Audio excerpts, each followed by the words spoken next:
Now we're on to the final level of ad creation, the ad itself. This includes the formatting, media selection, and the site we want to drive our traffic to. For my clients, I've had better results from the single image and video especially. So once you select single or multiple images, next you'll need to upload those images or videos for your ad.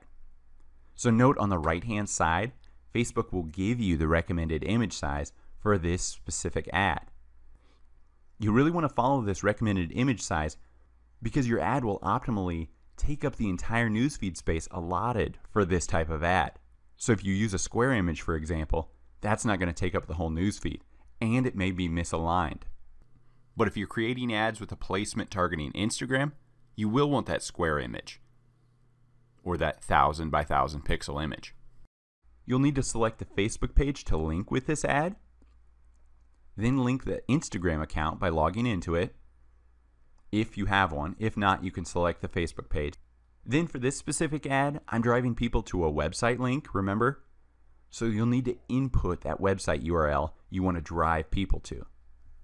So just paste that URL right here. Once you have your ad built, you can preview what it will look like in each placement form. So what will it look like on the desktop, on a mobile device, on Instagram, and so on. So once you have your image or video uploaded, we have our URL set for this specific traffic objective campaign. Now we just need to fill out this ad copy. Now I really dive deep into ad copy and give you some ad copy examples at this blog post on our Course Envy blog.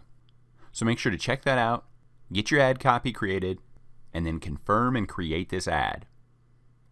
Now it's time to start split testing and driving customers down your funnels. Build awareness, get clicks to your website, then convert them to paying customers.